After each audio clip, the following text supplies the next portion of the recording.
What is up, everybody, and welcome to the first ever Dudes Who Bet Sports. So you want to bet sports, but you need some advice on how to cash in big at a heck of a price. Well, if you want enough money to line your shorts, then you're in the right place. This is Dudes Who Bet Sports. Dudes Who Bet Sports, it's your favorite show. Dudes Who Bet Sports, where degenerates go.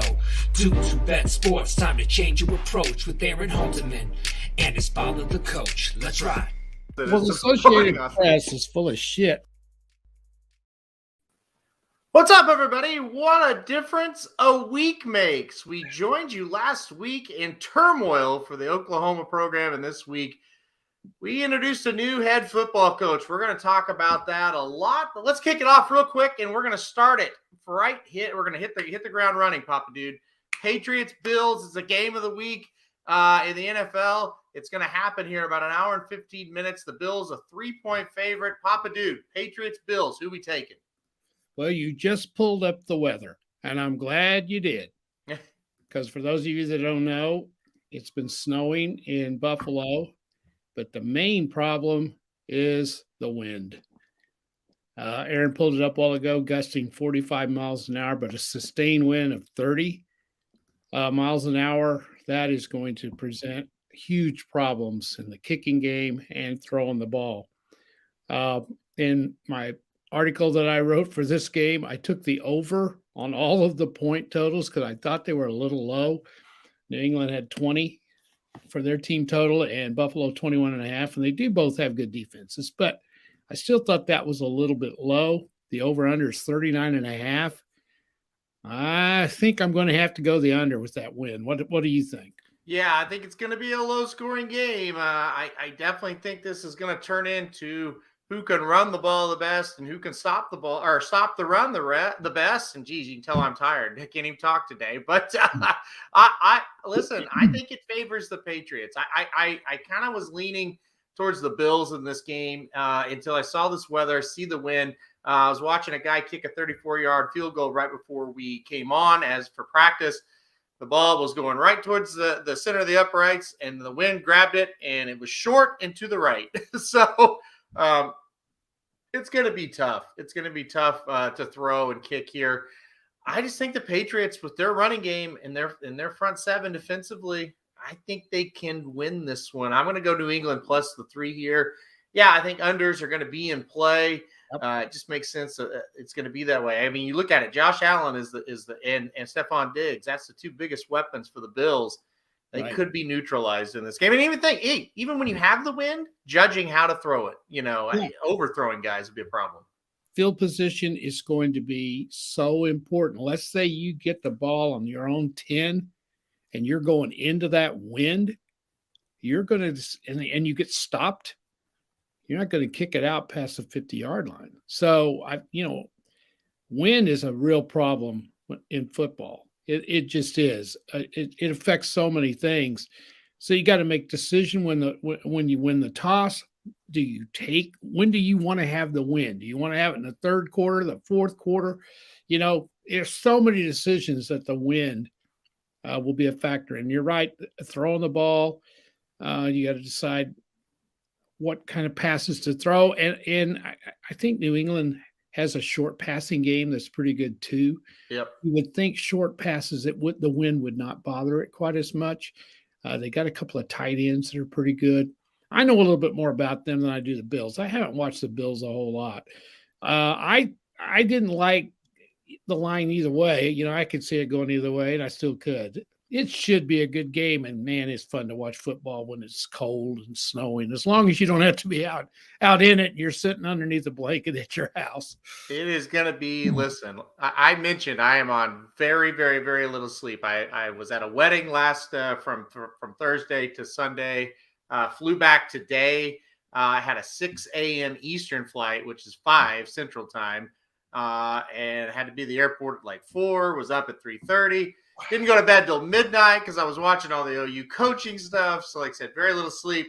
If I can stay awake for this game, it's going to be a surprise. I'm going down to the basement to watch this thing. I can't wait, but I'm afraid I am going to fall asleep. Yeah, you're right, though. Nothing better than this time of year. You're sitting at home and you can watch a game like this between two really, really good teams. Russ went with the Bills. And Pats, I guess you're saying the Pats are kind of due for a loss or maybe a bad game, something like that. I just think if it comes down to the little things like coaching decisions and intangibles, I think that does favor New England a little bit. So I'm going to take New England plus the 3. Really, really looking forward to this one. I've been looking forward to this one all week. Most of my family that I was with this week are all Patriot fans, and this is all they wanted to talk about all week long. So we had a good time kind of analyzing and breaking down this game. So going to be a good one. Definitely going to be a good one. All right, Papa Dude. Yeah. Let's not waste any more time. Let's talk about what we want to talk about. I mentioned I was up a lot of the night last night, and that's because Brent Venables has been named the head coach at Oklahoma, and this was not a surprise and exciting for sure. But what I was watching is thousands, and I mean thousands, of OU fans at 10 o'clock last night were waiting for his plane to arrive at the airport there in Norman. The Ponies were there. The Sooner Schooner was there. The band was there. The Roughnecks were there. An unbelievable scene last night in Norman, wasn't it? I simply could not believe it. Some of that was staged, I think. Mm-hmm. I think the administration found out that there was a crowd out there, and then they got everybody together. Now, they've been doing that. When they hired the basketball coaches, they had the girls' basketball coach and the guys' basketball coach retired last year. And when the new coaches came into the airport, they did something similar to this, but that was in the daytime. Yeah. And there was maybe 100 people there. This was at 10 o'clock at night, as you said. The wind was blowing like crazy. I think it got cold in the middle of that, too. It did. Yep. The weather here, folks, in Missouri has been unseasonably warm, and in Oklahoma, even warmer. It's been in the 70s, almost 80, which broken records here, and it turned off very, very cold last night. And I think that front came through in the middle of that. We're not talking about 100 people. We're talking about over 1,000 people at the airport to meet this guy, which I was just stunned at this. And then after that, they went to the facility, the football stadium where the offices are and everything. There was a bunch of people there, and how they knew they were going to bring him down there, I don't know. Yeah. That's what shocked me, because I think it was kind of a spur of the moment thing, was to go to the stadium. I don't know this, but I don't know how the word. Did you see anything on Twitter about him going to the stadium? No, I didn't know anything about it. In a matter of fact, when they finally got away from the airport, I turned it all off, and then I saw that in the this morning that they went to the stadium. It's incredible. I all the time I get people, why are you a big OU fan? Like, why don't get it? Like, why are you this? Why are you that when it comes to OU? And honestly, that last night is where I'll just point to from now on. That's why, because it truly is. We take it personal, and this is life for us OU fans. This is, I'm not going to say it's all we got, because I root for other teams too, but this is the biggest thing there is. And the support was unbelievable. OU people are at their best, and I think the team feeds off of it. Too bad we don't have a game for a couple of weeks, but when we're doubted, when we're dogged on, when we're kicked, that's when we really rally and get behind somebody. And so it was really, really good to see. On to the hire specifically, it's twofold for me. Number one, from a personal standpoint, I could not be more happy for Brent Venables. I've always been a huge, huge fan of Brent Venables. He is a great, great person and a great coach, and I'm thrilled for him. From will this work? Will he be successful? I really land on it's 50-50. To me, it really is. There's a lot of positives. He's been there. He's very enthusiastic. He's energetic. He's coached under 3 legends in the game, without any doubt. He's won 3 national titles as assistant coach. The negative is he's 51 years old, and this is his first head coaching job, right? This is truly a unique situation. He's not the hot, young, new, assistant coach that everybody's after. he's not that experienced guy that's taken this big job. He's 51 years old, and this is his first head coaching job. Doesn't bother me one bit. Not a bit. Good. I'm going to go 80-20. That he's going to be successful, 80%. And the reason I'm going to say this, he's worked for 3 legends. Mm-hmm. And you can't help but learn things when you've worked for the people he's worked for. And in that press conference today, I saw exactly what I wanted to see: fire, passion, and love. Mm-hmm. And that wears off on those players. He is genuine. And there's such a thing, and a lot of people don't get this, but when you get older, like me, there's such a thing as being happy. And he might have been happy at what he was doing. Mm-hmm. And he was paid extremely well. Money's not everything. And I think that's part of it. And I just don't think he ever got the offer that he thought he could be successful at. The best job that he's had, he said today, and I'm assuming that they offered the Auburn job to him. Isn't that the way you took that? Yeah. Here, let's think about the Auburn job for just a minute. Are you ever going to be better in Alabama? Not while Nick Saban's there, and probably not even if he's not there. Well, why in the hell do you want to take that job? Yeah. You're never going to be better. You might be better than Alabama once every 10 years. Yeah. Do you want to be in a job like that where you're going up against somebody? Hell no. He, I think, has been looked at pretty hard in Arkansas. I think a couple of times. It seems like he's turned down Arkansas twice. I think so. All right, yeah. Let's look why. They're in the SEC. They're about as good as they're going to be this year, which is 8-4. They might have a super year and get to 10-2. Are they going to be consistently? And this is no knock on Arkansas. I don't mean to knock them at all. That is a fan base that is good as any fan base is. Yeah. But there are facts. So he didn't take it.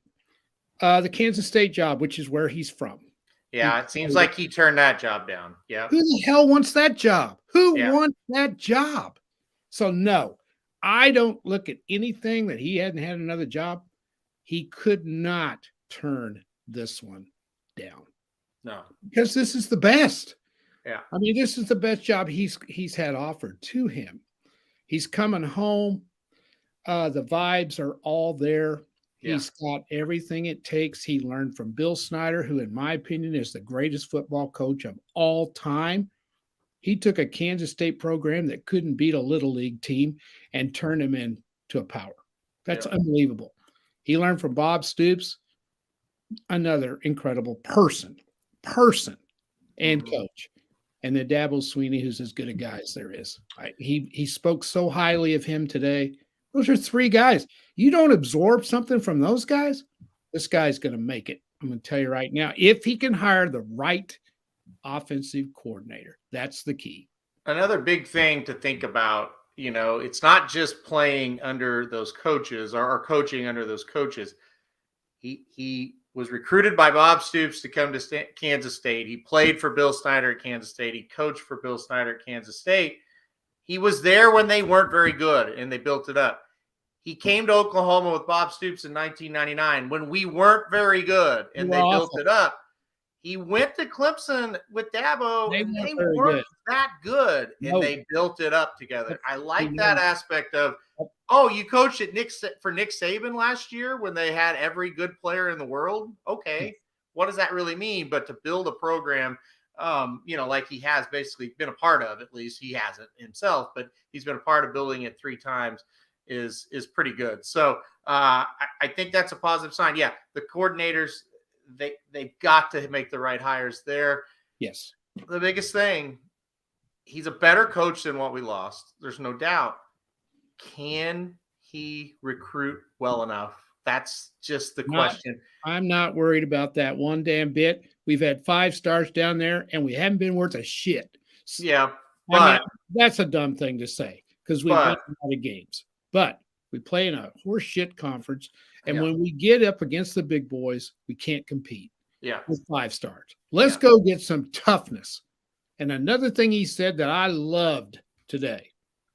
We're going to quit recruiting these kids when they're sophomores in high school. Yeah. That is the most ignorant, stupidest thing I have ever heard. And that's what Riley liked to do. And I never have understood that, because you recruit those kids when they're sophomores. That doesn't mean they're coming to Oklahoma. Right. I don't understand that. And he said they're not doing that. So, yeah, he put an end to that real quick. I definitely think OU's going to get tough, but you can be a tough team and go 8-4 if you don't have the players, and that's going to be the key. Yeah.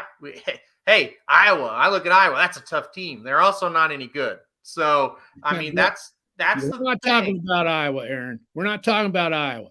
Let's not forget.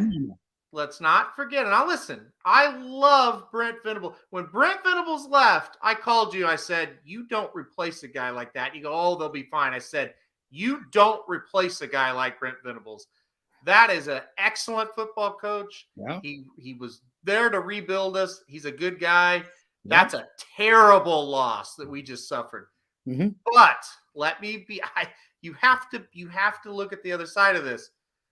When he was there and he left, most OU people were happy. Most OU people were blaming Brent Venables for the defense going downhill and wanted Mike Stoops back, and they were celebrating that he left. A lot of people, as in every single one of you OU fans, nobody talking about that. Everybody's kind of forgotten that. We kind of ran him out of town a little bit. So let's think about that. I wasn't one of them. You may not have been, but I don't think you were crying either. Another thing, listen, the talent had really dipped by the time he left. It had, and that's a fact. How much of that is his fault? Some of it, and some of it not. I'm just saying that you have to. We're all really excited, but you also have to look at the concerns, and there are concerns. This is not a slam dunk, in my opinion. I think if you're going to go get a assistant coach, if that's what you want to get, this was as good as you're going to get because of the experience. The key to him is his staff. Yep. You've not agreed with me on the Lincoln Riley situation. The weakest part of Lincoln Riley was the coaching staff. It wasn't together. It was separated, and I think it was weak. I think they were very poorly coached. I think he had nothing but recruiters. I don't think he cared whether they could coach or not. And I'm sorry, but you better have some tough hombres down there coaching. And they didn't have them. They were yes men. They patted those kids on the back. They didn't expect much out of them. They went out and got 5 stars. It didn't make them work like 5 stars need to work. They're no different than anybody else. Yeah. That's going to stop. And I think the toughness will be back. I agree. Now, you may worry a little bit about it. Here's the difference between Oklahoma and Iowa. Iowa doesn't have a recruiting base. They don't have one. Where are they going to recruit? There just isn't any place. Oklahoma's got it. No, I'm not. Listen, I'm not comparing Oklahoma to Iowa. All I'm saying is you can be tough all you want. You still got to have really good players. The toughness, I guarantee you by the time they take the field game 1, the toughness will be back in the program. There is no other way. The key is who's he going to get for the offensive coordinator? Yeah. Because the offensive coordinator is the guy that the quarterback who's down there right now has got to click with. Yeah. And if he likes him, I think he'll stay. I do. There's no reason for him to leave. His parents moved to Norman. They love it there, I've heard. I think he'll stay. So that's his first big hire. And all of the rumors are the guy at Mississippi who was at OU at one time is the one they're going to target. Now, that could be just total baloney. I don't know. But no one can argue with the production at Mississippi. Mm-hmm. You know, the guy's good. So if you can get someone of that caliber, and then you get a strength and conditioning coach, which is another key hire in today's college football world. That guy, it's just so important to get somebody that can make those players do what they need to do in the weight room. And there's a lot of rumors that was a weak spot at Oklahoma too. And so those are the 2 key hires. The rest, I think he can do. I do. He's dynamic. Yeah. I'm going to tell you, I was about as sick of Oklahoma football as anybody that's as rapid a fan as I was. I had no interest The Oklahoma State game did not bother me when they got beat. I went right to bed. Normally, I stay up for hours after a loss like that. Didn't bother me at all. He has revitalized me today. Just listening to him, I am ready to roll. And he may fail. Anybody may fail. You can't. No one's 100% slam dunk. Yep. But they weren't going to get Luke Fickell. And I feel sorry for Luke Fickell if he did want to leave Cincinnati. He had no way he could leave with all these big-time jobs he could have taken. He couldn't leave Cincinnati. They weren't going to get him. I don't think the guy at Baylor was real interested in coming up there. No. And, another thing that I don't know, but people in the Big 12 like Campbell and Aranda may all be pissed at Oklahoma because they're leaving the Big 12. They may have something coming there. So I don't know. I think it's the best they could have done. And I just think it was a good hire. Well, it's something I thought we would see one day, and then I thought we would never see when he left. I think I always kind of envisioned him to kind of be the guy, not Riley, to be Venables, to be the guy that took over. And then when he left, obviously, thought, well, we'll never see him again, and that's sad. And now he's here. And like I said, on a personal standpoint, I was just smiling from ear to ear all day, or all night last night, and all day today. Just the smile on his face was it was really, really good to see. I think when he left, there were some hard feelings. There were, yeah. Because they brought in, Bob brought in his brother who had been fired at Arizona. Yeah. And Brent was the defensive coordinator. And then he brought in his brother to be the co-defensive coordinator. And I think that upset Venables some. And I think there were some hard feelings when he left. That was 10 years ago. And, I'm sure Stoops has talked to Venables many, many times since then. Yeah. I think that he had to get over that for a while. If he was going to be a head coach, though, he could not turn this job down. He said, though, when he got to Clemson, he almost turned around and came home. He really didn't want to leave that first time, but I think he felt like he had done too much work to be the co-defensive coordinator once again. Yeah. We want to talk about staff and how important it is. When OU won the national championship in 2000, Bob Stoops, that was the second year. Look at the guys he brought in as assistants, right? Yep. Mike Stoops, who went to Arizona, like you mentioned, he got fired, but he also took them to 2 bowl games. Now, tell me how Arizona's done after Mike Stoops. He's the best coach they've had down there. That is 20 years. That's a cesspool. Yeah, he's done better than anybody the last 20 years. Right. They had Mark Mangino. Yeah. Mark Mangino took Kansas to the Orange Bowl, guys. That's right. They lost one game. I mean, Mark Mangino had Kansas in a bowl almost every year he was there. Tell me how they're doing right now, right? That's right. He had Mike Leach. Mike Leach wins everywhere he goes. Yeah, not too bad a coach. Yeah, he had Venables. I mean, so there's 4 guys that would go on to be head coaches. Yeah, that's right. Was there somebody else? It seems like was Chuck Long on that stage? Chuck Long, who he ended went up to San Diego State. He didn't do too well as a head coach, but still a successful coach. Seemed like there was maybe that was it, but there may have been one more that I'm not thinking of. But they had future head coaches, so that's the key. That's what you got to have. Gotta have a staff. Yep, and really, some of these guys when they left, they kind of struggled to replace them during some years. Maybe that's why the recruiting dipped. But anyway, he's there. Hopefully it works out. Here, I've kind of ignored questions again for a second. Magic still wants to know why Papa Dude was not hired. Did he just want too much money? Was that the key? Funny thing, Curtis. I've been listening to this all day. And for the last week, I'm exhausted. And today my wife looked at me and she goes, "You would really love to live down there, wouldn't you?" And I said, "Oh, I'd give anything to you." I said, "I would have been at that airport every freaking day. I'd have been sitting there with all those guys scoping it out. I would have." And so I would do it for very little money. I felt so odd. I'm sitting in a hotel in Charleston, South Carolina, and I'm seeing all my people at this airport, and I'm thinking, if I was home, I may have went down there. Like it just look. I text Lindsay, your niece, my cousin, and I said, "This looks more fun than the games we went to this year. Like the atmosphere is so festive." And I said, whether I think he's going to be, I think Venables could be successful.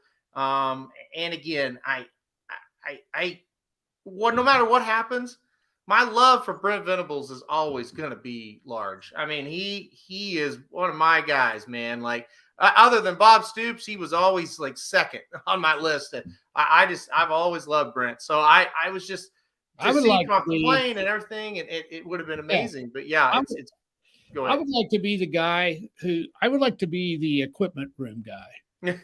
Here you go. Here's your helmet. Here's your whatever. Yeah, That'd be yeah. cool. Russ says Auburn, no thank you on that job. I agree. He also did not like your Arkansas talk. Isaac loves to see you fired up. The return of the Papa Dude rant. Yeah, well, yeah, you ranted a little bit about the toughness is going to be back and, Oh, and okay. and how we weren't tough. Curtis has a good question. Does the hire give you more confidence in OU's ability to transition into the SEC? Yes, for me, because of the toughness. We were never going to be tough enough under Lincoln Riley, and I think if like I said, if Venables can get enough good players, we will have that edge that you're going to have. Well, I heard today because Clemson is an SEC type team Yep. that doesn't play in the SEC. They're physical. They'll knock the crap out of you. You know, that's what they are. So I thought I heard him say today that their record against the SEC is like 17-6 or something like that. Mm-hmm. Or it's 11 of those is when they beat South Carolina, probably. But Yeah. they've done all right against the SEC. They went toe to toe with Alabama, you know, in the playoffs. So, and Well, even with a team as poor as they had this year, yeah, they played Georgia better than anybody. So I think I think this is a good sign for that. I really do. I think this is kind of the type of the guy you wanted. It was funny. I got on the plane this morning and I had my OU sweatshirt on, and one of the flight attendants goes, "Hey, you got a good one." I said, "Trust me, I know who that guy is. You don't have to tell me," because he was a Clemson fan. So, Russ says, does he go with a young guy protege as defensive coordinator, assuming he will control most of the defense? Don't know. that's a good question. The rumor is right now, both coordinators, obviously, he's going to have to hire, and he's kind of going to clean house on the defensive side of it. I think we're going to have a lot of new coaches there. Where offense, we might retain a few. So that's a good question, Russ. I think we'll know more probably on Thursday, right? Yeah, I think so. He's out on the road recruiting right now. Yeah, I'm not worried about the defensive side simply because of him, you know. But I'm glad you brought that up, Russ. I'm so glad that he's not going to be the defensive coordinator. Yeah. That way he can kind of be a CEO of the whole thing and oversee all of it. I think that was a little bit of, I don't want to say it was Riley's problem, but being the offensive coordinator like he was, I don't think he was connected with the defense at all. I think he had to work so hard on the offense, and I didn't want him to give that up because that was his strength. Yeah. It's hard to be a coordinator and a head coach. It's hard to do that. It is. It definitely is. Manu comes in to say he's not very happy with Mr. Baffert, and so I'll put that up there for Manu. So he feels justified for showing up today. That wasn't good. All right, let's go to college football before we talk about that. Kind of wrap this up, this regular season, so to speak, up here, and just kind of quickly go over these games of the NFL. Oregon, big time fraud. Unbelievable. This team was once number 3. They lose again to Utah 38-10. Not much there. Hey, hold on. I don't know if you're going to get to this or not later, but how about that coaching situation at Miami? Yeah, let's talk about that for a second. Yeah. Fill the people in. They're interviewing the coach at Oregon, and they haven't fired their own coach yet.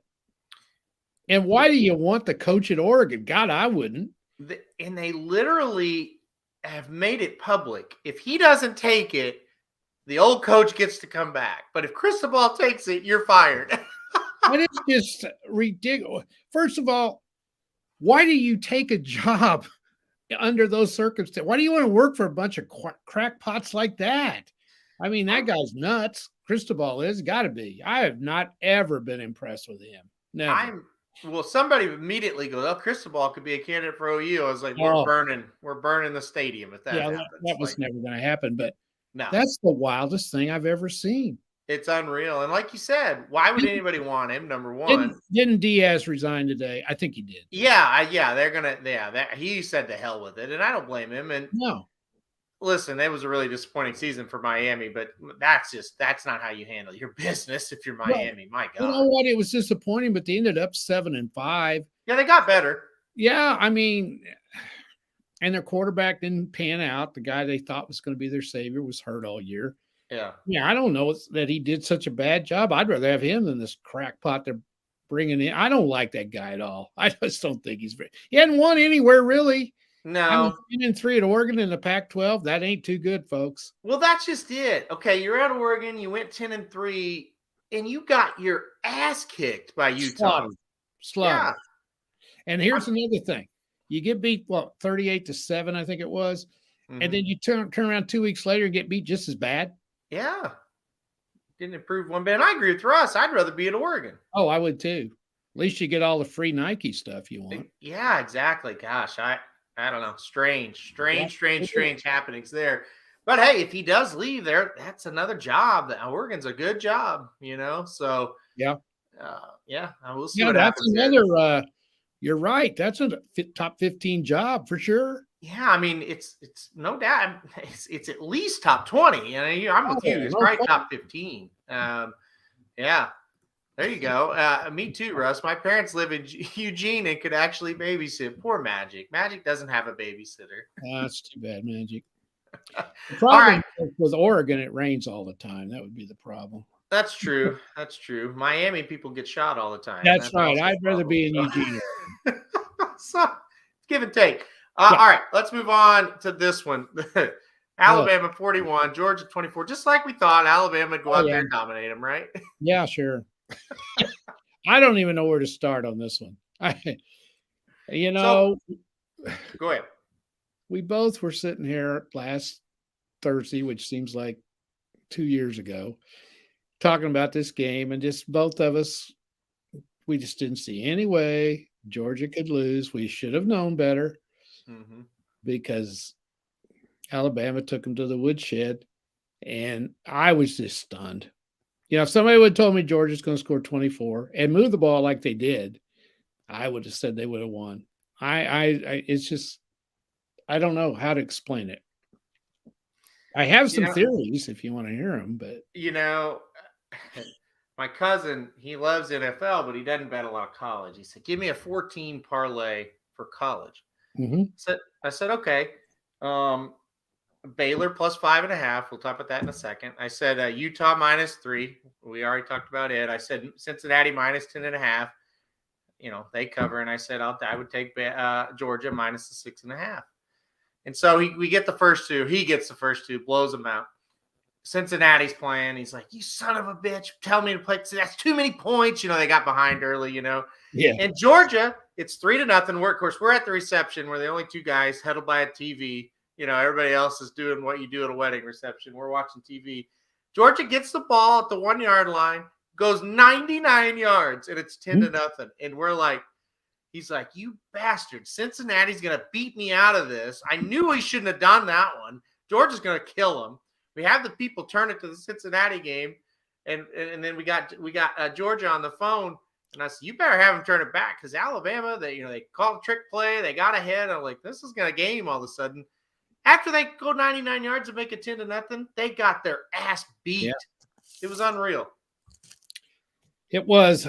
I've got a couple of theories. I mentioned it last Thursday, but the one I think I didn't mention, and I think this really hurt Georgia. Their last two games of the year were just nothings. They had Charleston Southern, which is an FCS school, and then they played Georgia Tech, they were god-awful. So the last 2 weeks of the year, when you need to be getting better and keeping sharp, they could have won and not even practiced those 2 weeks. They could have lost a little bit of their edge. It's possible. The other thing I mentioned Thursday was they were already in the playoffs, and that's a psychological disadvantage when things start going wrong. It's just kind of a normal reaction, and it's just, well, we're already in. What the hell, And then Alabama as they do because they're so well coached, found the weakness and they exploited it with some pretty doggone good receivers and a quarterback that played extremely well. And they didn't try to run the ball. Let's just throw it. And they made big plays on him, got him down. And when they got behind, the key was they scored with 26 seconds left in the half to go up 24-17. Yep. Got the ball first, start the second half, and scored. Yep. Georgia couldn't come back from 2 touchdowns. They just don't have the offense to do it. Nope, they're not built to do that. Yeah, it is just incredible. And that my argument, or not really argument, but my rebuttal to what you're saying of, well, they just weren't quite ready for them. They got ahead 10-0. They were beating their ass, and then just the floodgates open. You're right. They found the weakness. They exposed them. They had played some offenses that weren't great. We talked about that on the show. It's like, yeah, these offenses aren't great that they've been playing. They played some athletes in this one, and they just couldn't stop them, plain and simple, you know. Well, what makes it so weird? The week before, Alabama was awful on offense. Yeah. They should have got beat 10-3. Yep. And would have if the Auburn running back hadn't run out of bounds. Because they were out of timeouts. They'd run the clock. They got the ball back for their last drive with about 30 seconds to go. And they had to go 87 yards. I don't think they would have scored. Oh, they might have because they're Alabama. But 3 points against Auburn? I mean, that's what makes this sport so baffling. It's so hard to figure out. At times they've struggled all year with not just Auburn and not just the offense, just all over. And that was the other thing. Their defense kind of shut them down after that long drive, you know, for a long period of time. Georgia couldn't do anything. So, I mean, just world-class team. And they deserve to be in the playoff. And, you know, I feel sorry for everybody that missed out. Well, I guess it was really at the end, just Notre Dame that missed out. But Bama deserved it. There's no question. You beat Georgia. That was unreal. All right, let's move on. Michigan left no doubt, 42-3. They look like a team that's poised to make the playoff, make a run, all that kind of stuff. So really good win for them. Cincinnati, I was happy to see it. I'm glad they're in. They get Alabama now, and you know, 2 weeks ago I said, hey, if I would have said, hey, Cincinnati got in and they get to play Alabama, you'd probably be like, good, they could beat them. Maybe not now. I don't know. It's going to be weird, but Cincinnati's in. I was happy for that. Are we going to talk about the pairings here later? Yeah. Okay. So we're just in 2 seconds because the rest of these games don't matter quite as much. Oh, we got to talk about this one. Exactly. I do want to talk about this one. If you listen to the show, we pretty much told you Oklahoma State's going to choke in this game. It's going to be really close. Take Baylor plus the 5.5. And Oklahoma State choked almost the whole game. And then at the very end, again, they lose 21-16. Some teams just aren't ready for the prime time. And Oklahoma State is one of those teams. Yep. Yeah, there was no surprise to me. And Baylor tried to give them the game.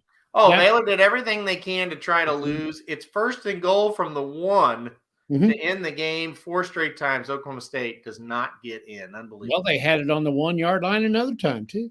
Yes. So that's twice right. They had the ball on the 1 yard line, got the 1 field goal. Of course, they had to go for a touchdown on that last drive. But the key thing to me in that game was, I mean, Baylor played great the first half. And I think it was 21-6 at the half, right? Mm-hmm. And I think they missed a field goal to make it 24-6 right before the half. Yep. And they dominated, and they really, really, really played well. They come out the second half. It's 21-6. I think there's about 6 minutes to go in the third quarter, 6 or 7 minutes. Their defense is dominating Oklahoma State. They got the ball on about their 39-yard line. It's 4th and 1, and they went for it, which I just could not understand with their defense playing that well. Yeah. They didn't get it, and they gave them points there. And from then on, Baylor couldn't do anything on offense. Oklahoma State completely shut them down. But their play calling, they couldn't make the big play when they had to do it, which just, I don't know. Some of the stuff they did on offense is just typical of what they do in big games. And I think it's a choke job. I really do. They should have beat Baylor. Yeah. But they didn't. And I think it's hilarious. I think it's 2 good defenses. You know, against two bad offenses, and that's kind of what made it look as sloppy as it was at times. But yeah, in the end, Oklahoma State they choked. There's no way around it. I'm sorry, and I'm not the type of guy to sit here and just make fun of teams, but when it's so obvious, I mean, good Lord, it's so bad. Kid, Hey, I'll say kid who one got thing. stopped short is from my hometown, Russ says. So. Really? That kid made a great effort on that. Oh, that you talking about the Baylor guy? I'm talking about the last play, both of them. That was a tremendous effort. Hey, that kid from Baylor, he covered some ground now and made a fantastic play. And I'll tell you one thing about these two teams. They will knock the crap out of you. Yeah. They are physical team. Baylor will hit you. Yeah. And it was a rock'em sock'em type game. I'll say that. But one little final thing. After the game, I was listening to a call-in show, and a guy that's usually on the OU games was on this one too. And he's an Oklahoma State grad, and he was so mad they lost that game. And he was blaming everybody, and he was really upset. But the people calling in from Oklahoma State were just satisfied they were in the game. Yeah. They weren't upset at all. And they just lost at that time. They didn't know Alabama was going to beat Georgia. They probably just blew a chance to get into the playoffs with that loss, which they've never even smelled the playoffs before. It just shows you the expectations are a little different at a place like that, which is another reason why Venables didn't go to Auburn. Yeah, that's the difference right there. They were satisfied they beat Oklahoma this year. Yeah, absolutely. All right. 3 games here. I'll just read the scores. 45-21, Pittsburgh over Wake Forest. 46-13, Utah State. They dominate San Diego State. I couldn't believe that score. Could you? No, I couldn't either. If they would have won 16-13, I wouldn't have been surprised at all. But yeah, and then Louisiana wins 24-16 over Appalachian State. That's a pretty good football team. That's a pretty good football team right there. That's 12 in a row for them. Yeah, they lost Texas the opening week and then won 12 in a row. So really, really good season for them. All right, let's talk about the matchups real quick before we go to the NFL and get you out of here before the Monday night game gets going. Okay, so Alabama, Cincinnati, that'll be the 1-4 matchup. And then Michigan and Georgia, the 2-3 matchup. Give us your thoughts on the seedings there. Did they get it right? Well, I'm just going to throw some stuff out there because that's what I do. Mm-hmm. No, they didn't get it right. And I'll tell you why. And I'm, the arguments are either way, whatever you guys, whatever you want to argue, I can go along with you. But my thoughts are this. I think if a team goes undefeated and nobody else in there does, they should not be seeded fourth. Mm-hmm. I don't care. Here's the thing. When you look at the losses that the other 3 teams suffered. Okay? Alabama lost to an 8-4 Texas A&M team. Does that not mean anything? Yeah, it should. It should. It should. Michigan, their loss is okay. It was a 10-2 Michigan State team. That's okay. And Georgia lost to Alabama that lost to an 8-4 team. My point is this. There's one team in the country, one out of 130 FBS schools that went undefeated. One. Don't care who you're playing. They were under immense pressure to win. And they did. They did everything they were supposed to do. And let's not forget, they beat the number 5 team on the road to get there. Yep.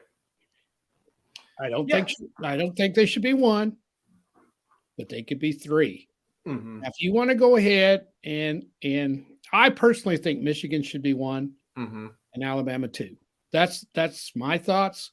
I'm not. If you want to argue, there's a valid argument for the way they did it. I can see it both ways, but I know they wanted to avoid an Alabama Georgia rematch in the semis. They wanted to avoid that. Yeah. Well, they shouldn't. That's not the way you do it. Yeah. That's the way it's supposed to be. Then, by God, they play again. Yeah. And I don't care who you are. But anyway, they could have put Michigan 1, Alabama 2, Cincinnati 3, and Georgia 4. I think that's the way it should have been. I just do. Yeah, you accomplished the exact same thing. if you do it that way. And I agree, it would make sense. And listen, the way Michigan ended the season, you could have easily said, hey, they're number one. You know, they won 42-3. They killed Ohio State. Yeah. You know, they're number one. Yeah. And again, Alabama was a goofy, stupid play by Auburn's running back away from not even being considered. Yeah. For this. Yeah.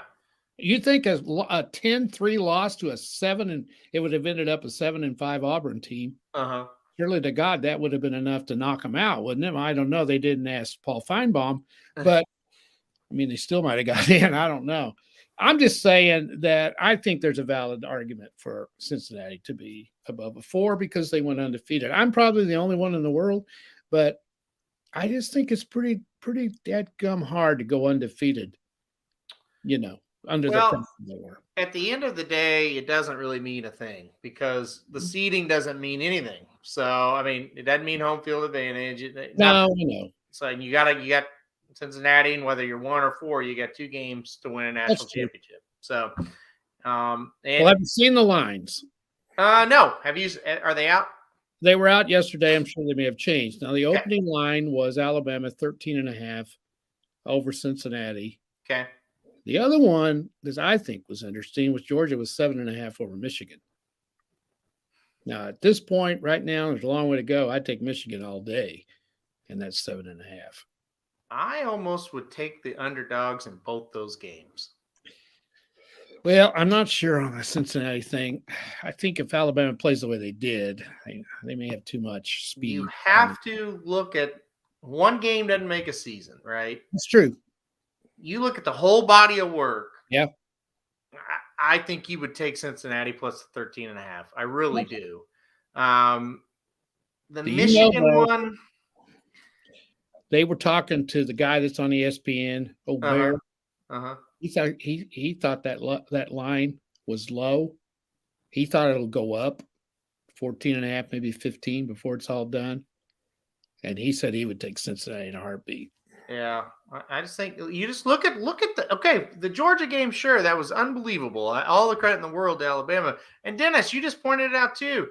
Not only Auburn, they could have lost to Florida, they could have lost to LSU, they could have lost to Arkansas. Obviously, they didn't. But for betting purposes, Cincinnati is better than Florida, LSU, and Arkansas. Absolutely. So if you're getting 15 points, Cincinnati makes sense right now.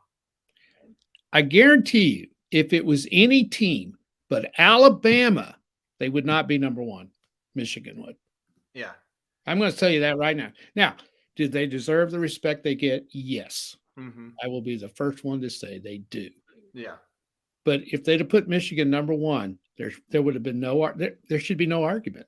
Right. They should have been number 1. Yeah. Curtis is saying, hey, after Georgia just got embarrassed, he's going to take them all day long. They could have a big bounce back game. The only question mark with Michigan, can they match up physically with Georgia? We're not sure. Yes, they matched up very well against the Big Ten teams, but this is different. If they can and they can stop their run and they can hold them, then I think you're in a game that's going to be a touchdown, field goal, somewhere around in there. If they gash them, and I've seen teams like these Georgia-type teams, not Georgia themselves, but teams like them, just gash teams where they kind of out-physical them, then it's going to be a long day for Michigan. I'm scared that might happen to them in this game.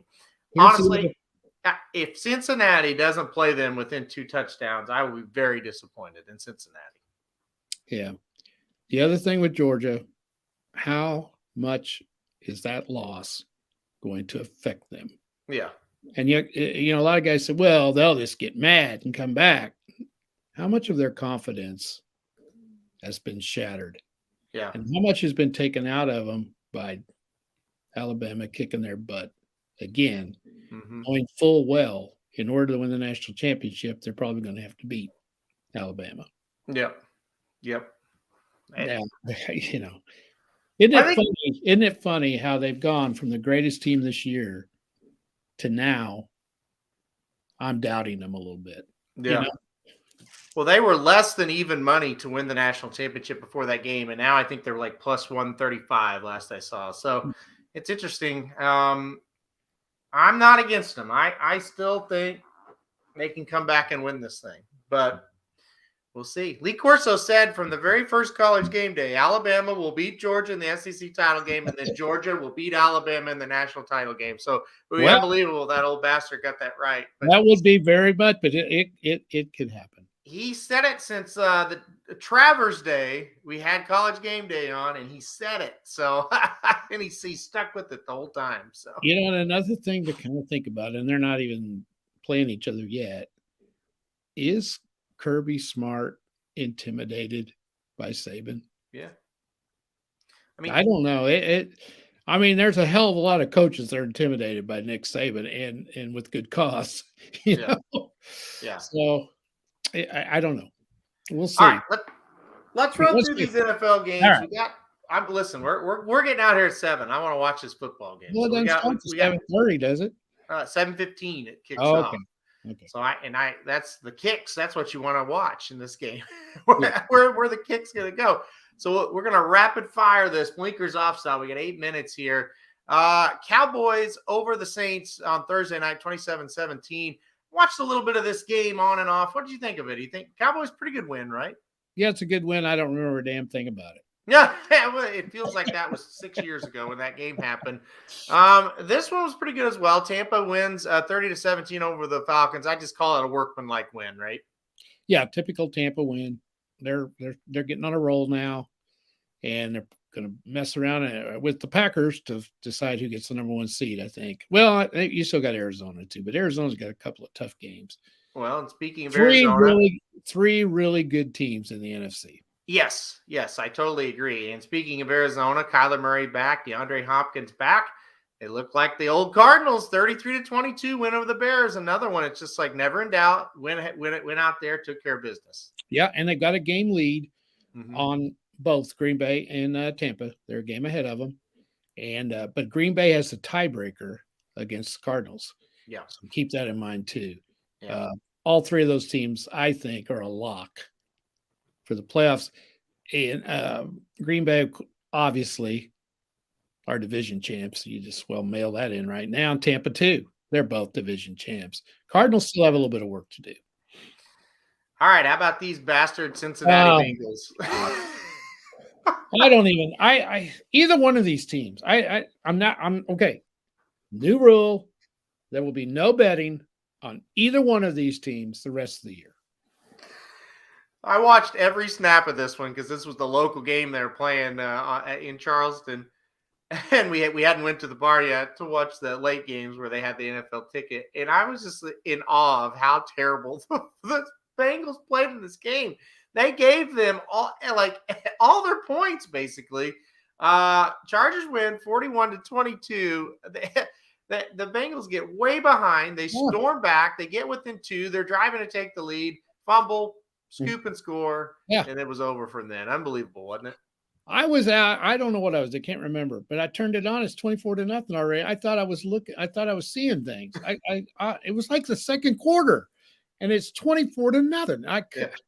I thought, well, I picked Cincinnati, so that's why that's happening. Last week you just bragged on the Bengals. They were going to win the division. Oh boy, and Baltimore got beat. I was going to say, listen, that division is there. Somebody has got a shot at. All right, let's move on. We'll get to that in a second. All right. The Lions, Magic. The Lions win 29-27 in dramatic fashion. The last play of the game, the Lions score a touchdown and beat the Vikings. Unreal. And of course, it's the Vikings that they beat. Oh, yeah. The Vikings are done. Put a fork in them. That's it. No way. Yeah. Yeah, that was a great. I guess they were due, weren't they? How many tough games have they lost? And they finally won one. And they don't have to be the first team to go 0-16-1. And I'll have you know, Magic, I jumped out of my chair when that happened. They won. He caught it. Yeah. You had to wait. Surely he dropped it. No, he caught it. I was looking for a flag. It was probably a penalty. It was fun to watch. Jared Goff was going crazy. It was amazing. Magic says he was in a shock for a good 10 minutes after. Not that they won, but that they won in a way that usually they sees them lose. Yeah, absolutely. It was amazing. It was absolutely. Oh, and I forgot Russ is a Vikings fan. God, I would not. That's the ultimate embarrassing loss. Well, Russ, if it makes you feel any better, we almost lost to Kansas this year. So, it's. Minnesota should have lost to Detroit the first time they played them, too. No, yeah, I mean, that's the thing. Minnesota should either almost win or almost lose every week. It's ridiculous. They're just a ridiculous team. All right. How about this? 6-7. The Dolphins, a real impressive 20-9 win over the New York Giants, but another win, and now we got the Jets. We're getting 500. They're in the playoffs hunt. They really are. Yes. Here's the problem I see for the Dolphins. They have a bye this week. This is going to break their momentum. They need to play. Hey, this team, man, I'm telling you, finally Tua's been healthy for a string of games, and he looks pretty decent, So it's been nice to see them rally. They're playing great defense. Yeah. What? I was so pissed because I really studied them before the year, and when they started off 1-7, I was like, God, I can't believe this has went this way. And it's just nice that it's like, yeah, the things I saw positive about them are finally showing up. So you know what turned them around, Aaron? I remember I was so mad. It was a Thursday night game against the Ravens. Yeah. Yep. And I picked, of course, the under on the point total for Miami. Yep. And all kinds of crazy shit happened in that game to where I lost it. Yep. And that's what got him going. I picked against him, and I've got him rolling now. Yeah. So I won't touch him the rest of the year. Yeah. Yeah. The Ravens game definitely was the one that kind of got him going a little bit. All right. Gardner Minshew fills in for Jalen Hurts, and the stash gets it done. Minshew Magic 33-18 over the Jets. That gets the Eagles kind of back into the picture a little bit. Yeah, 6-7. 8-9 may get that last wild card spot in the NFC. It might. Yeah, there's going to be a whole bevy of teams trying to get that 7th spot. The Colts win 31-0. Good win over the Texans. Just took care of business, like I said. Yep. This one, okay, here's another bad beat story for my cousin. All right, so I said he likes to bet NFL. That's what he really likes to bet. He's a huge Patriots fan. He's on the last leg of a 4-team parlay. He's got the Raiders minus 1.5 to cash it. Oh. So we go to one of the local sports bars there to watch it. A lot of fun, by the way. We had a great time. Well, he didn't, but we had a great time. Me and the other cousin laughing at him. It was hysterical. And the other cousin is a Pittsburgh fan. So we had a lot of fun during this round of games. Washington 17, Raiders 15. Parlay busted on the last leg for the second day in a row for my cousin. This was a hell of a game. A lot of back and forth. The football team, they're not very good. They're just kind of tough. That's how I describe it. Here's the deal with Washington and the Eagles and Dallas, because Washington has 2 games left with Dallas, and Dallas has got a 2-game lead on them. Mm-hmm. All 3 of these teams, their last 5 games are against each other. Yep. And then you throw the Giants in there too. So it's all pretty much division games left, except Dallas does have Arizona left. So they're going to settle it amongst themselves. And it's going to be interesting to see how this all plays out down the stretch. It's funny. It was 14-12, and the Raiders got the ball back with like 7 minutes left. And I said, they're going to go down and kick a field goal. Yeah. That won't help. He had minus 1.5, and that won't help him. Yeah. He's like, oh, they're not. Because I'm going to punch a baby if they do that. And they go right down. I can't confirm or deny he's punched a baby yet, but we were just dying. And he's if you knew him, you would know why. He's just he's a little punk, and we were just dying laughing at him. It was so much fun. Russ makes a good point. When's the last time you saw teams win back-to-back games 17-15? Yeah, it's incredible, right? You got to go a long way. You got to go a long way to find that. Listen, and you might think I'm crazy, but I would watch this football team all day long because they're not very good. They're not very good, but every game like this is exciting for them. Yeah. It comes down to the last, and they're scrappy as hell. Their quarterback isn't very good, but he's just a scrappy guy. He's like I said, Doug Flutie Jr. kind of a little bit, 4 in a row for him. Yeah, I know. They're fun to watch. All right, let's move on. OBJ, I see here he gets a touchdown. Good for him. They finally get a win. The Rams win 37-7. Not a whole talk about here. No. This one. Steelers 20, Ravens 19. The Ravens, listen, Lamar Jackson, he is truly, and I honestly believe this now, one of the top or the worst 5 quarterbacks in this league. He's so bad. He is so bad. They let this one slip away 20-19. Let me ask you this. So it's 20-13. Mm-hmm. The Ravens go down and score. Mm-hmm. What do you think about the Ravens going for 2 there? Why do you do that? Yeah, I agree. Why do you do that? You're playing a team that's not very good. Yeah. I don't understand. There's no now. The play they called would have worked. Yes. It was a great play call. Yes. But I just did not understand that in that situation. I just didn't understand it.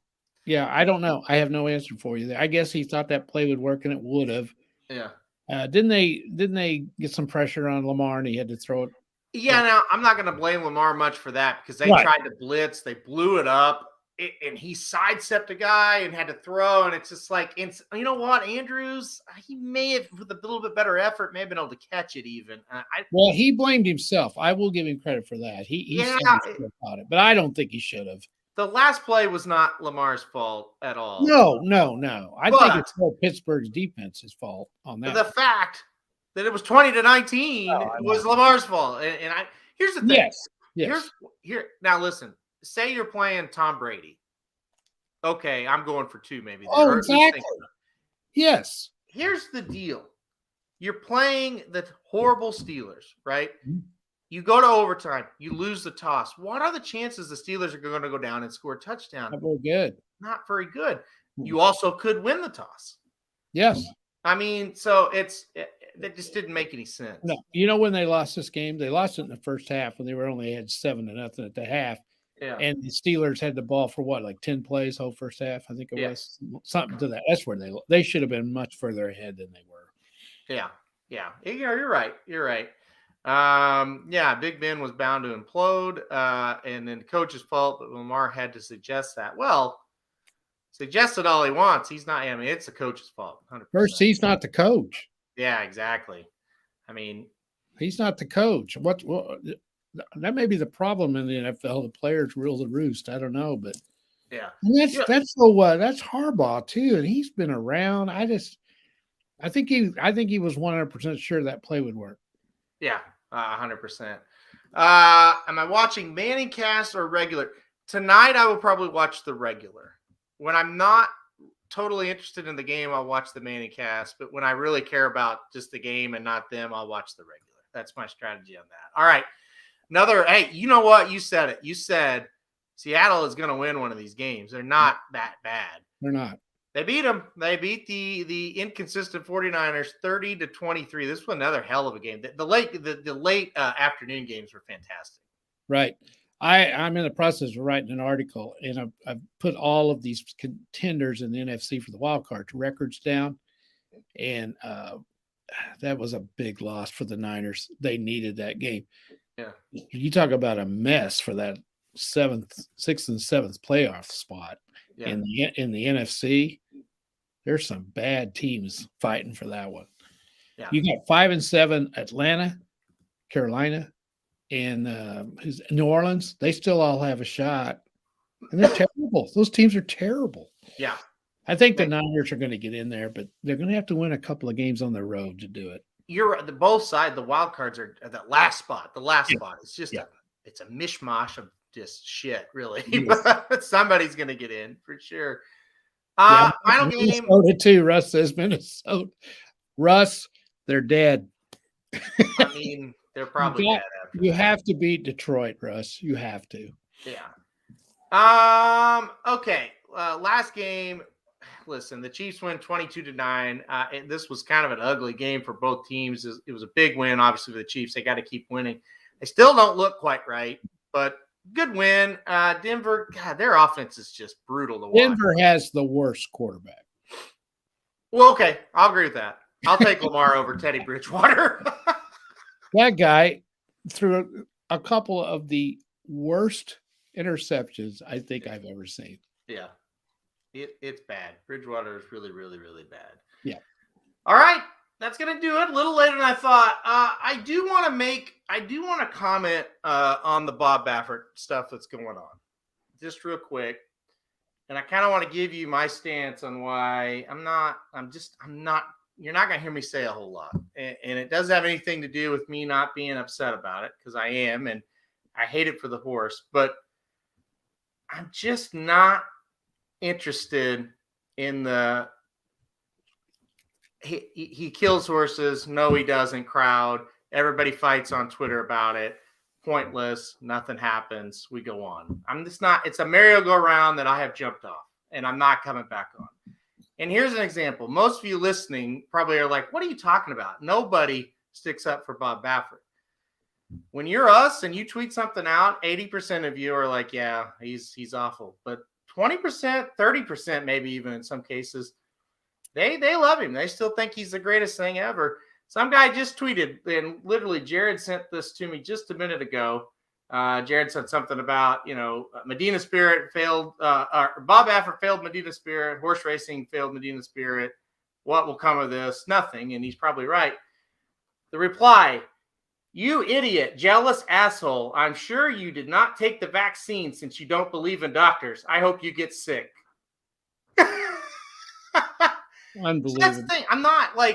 I'm just not interested in the craziness that's going back and forth. And why I'm not interested in it is because you're going to piss somebody off no matter what you do.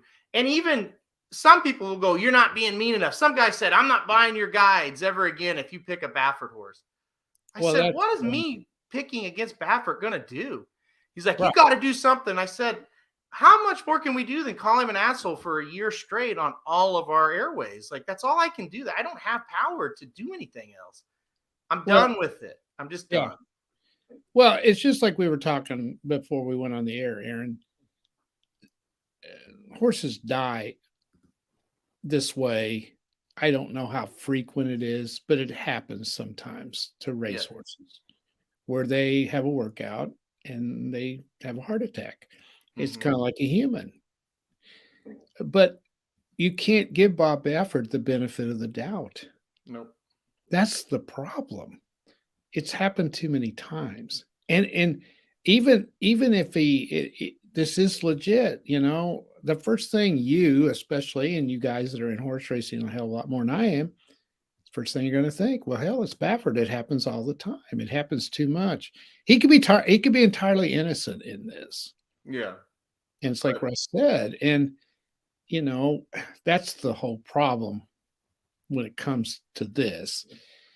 That you can't give him the benefit of the doubt because it's happened too much, and I hate it for this horse. I mean, I'm an animal lover, and there's one thing that I when I go to the track, and I don't go near as much as you do, but I do go. The one thing I hope when I walk out of that track is no horse got hurt that day, because it's part of the game. It just is. And that just makes me sick whenever I see one get hurt. And, I know the people that work at the track are the same way. Yeah. Well, everybody's fed up with it. But, guys, and some of you like Manu, you've been following us for a long time. Russ and you and Dennis as well. And maybe everybody listening, I don't know, but you guys are chiming in. I fought the fight as hard as I knew how to fight it the last time. And I'm not even talking about the Derby. I'm talking about his other just positive, like the Arkansas Derby, and I've talked to people who I thought might be able to make a difference, people we've been connected with on the airways. It doesn't do any good. And so I'm just kind of done stressing out about it. I will still do the same things as far as, hey, the guy's an asshole, the guy's a liar, all this stuff. I'll say it. But the days of me getting on Twitter and and fighting with people and going back and forth and responding to that craziness, it's over. And I'm just not going to get involved with it. And again, because the thing is, none of us sitting here, whether you're listening or Papa Dude or I, can do anything about it. No. You just can't. And the stat is, and what you said of, hey, in this case, he could be innocent. And what Russ says, though, and what you said as well, if it's the first time, then you give a guy the benefit of the doubt. He's had 74 horses die in his home state of California since the year 2000. And I know, and it's just I doubt any other trainer can get close to that. Yeah, I just doubt that. The other thing, Baffert doesn't have 500 horses in his stable, does he? Well, he used to in the early 2000s. He had a little bit more, but he doesn't have just a ton. And it's a big stable, but it's not like a super stable like a Cox and Asmussen, blah blah blah. What's he got? 40?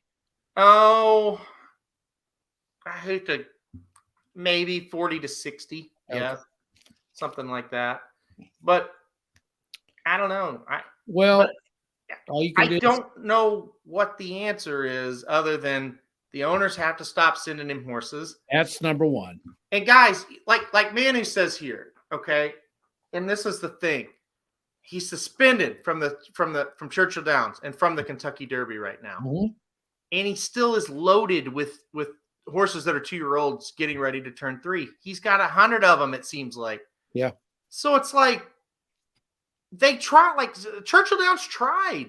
Yeah. They tried to make that. It's like, well, maybe nobody will give him a 2-year-old because they can't run in the Derby. He still has them. So it's responsibility of the owners a little bit. I think they're a lot to blame of it. And overall, these horse racing people that are in charge of these tracks, I mean, that's the two people. That's the only two people that can really do anything. Only two organizations, groups of people, however you want to call it, that can do anything about it. Yeah, and until the industry decides they've had enough. The problem, and I've said this before, and I don't like to comment too much because I don't know that much, but he's the star, you know? Yeah. So 5 years ago, that would be the case. Now, with everything that's happened, I just think that's... Well, okay, you're looking at it from an expert like you and Magic and all you guys on here are. I'm looking at it, I mean, I know more than the average fan by a long shot. Mm-hmm. That's who they know. Yeah. They know who that is. Well, my mother-in-law, for example. I mean, Chad Brown. They don't know who Chad Brown is when they see him. Brad Cox. They don't know Brad Cox. But when that white hair comes on the TV, they go, oh, yeah, that's the guy that wins the Kentucky Derby every year. Yeah. That's what they think, you know? And that's a problem. But horse racing will survive without that bastard. Yep. They will. And they need to learn that. And I don't know why these owners would keep giving him horses. I do know why. Because they think they're going to win with him, you know? It's a bad deal. Yeah.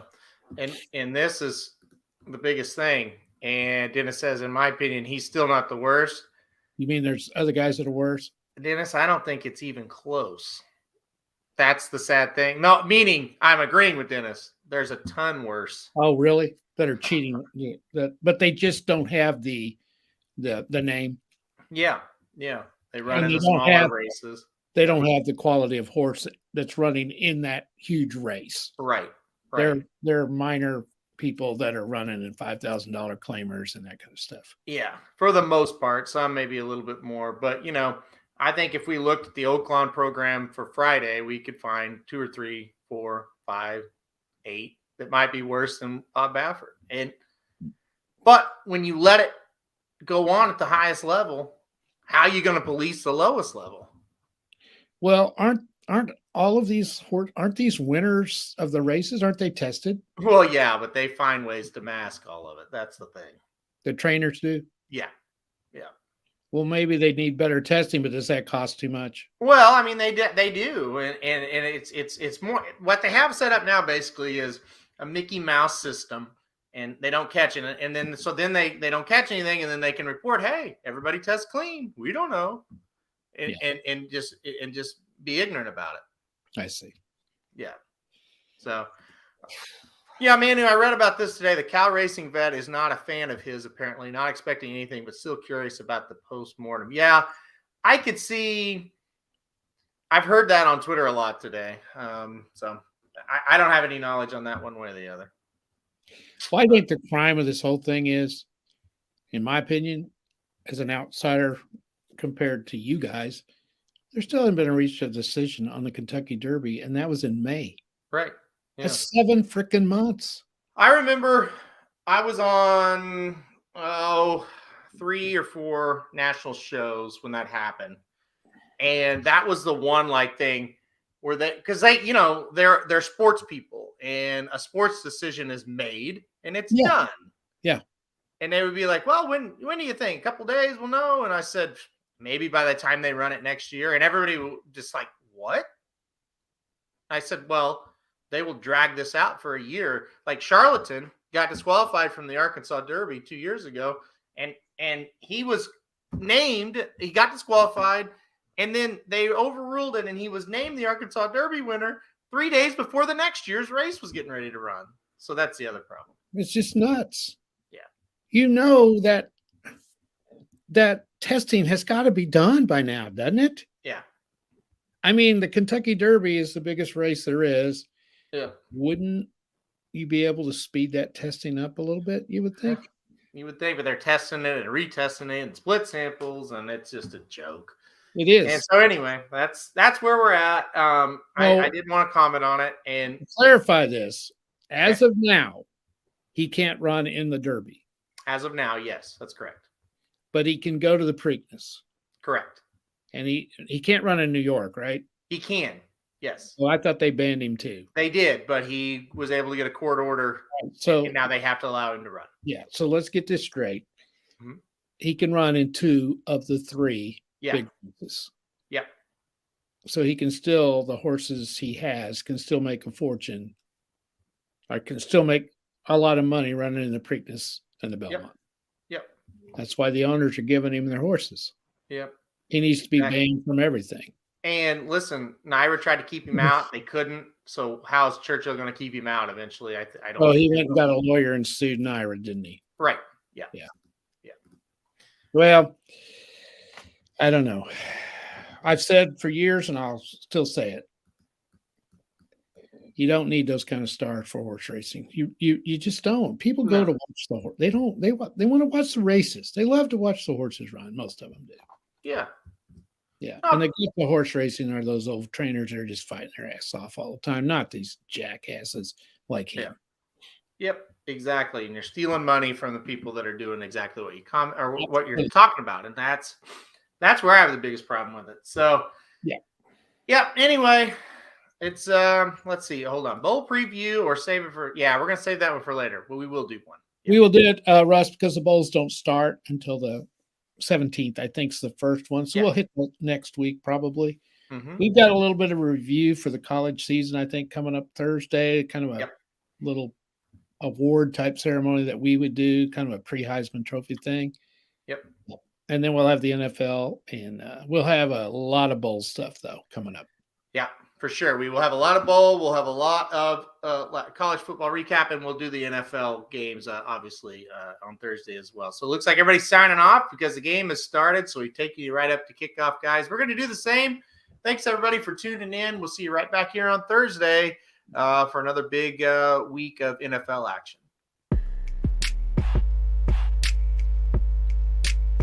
What is up, everybody, and welcome to the first ever Dudes Who Bet Sports. So you want to bet sports, but you need some advice on how to cash in big at a heck of a price. Well, if you want enough money to line your shorts, then you're in the right place. This is Dudes Who Bet Sports. Dudes Who Bet Sports, it's your favorite show. Dudes Who Bet Sports, where degenerates go. Dudes Who Bet Sports, time to change your approach with Aaron Halterman and his father, the coach. Let's ride. Well, the Associated Press is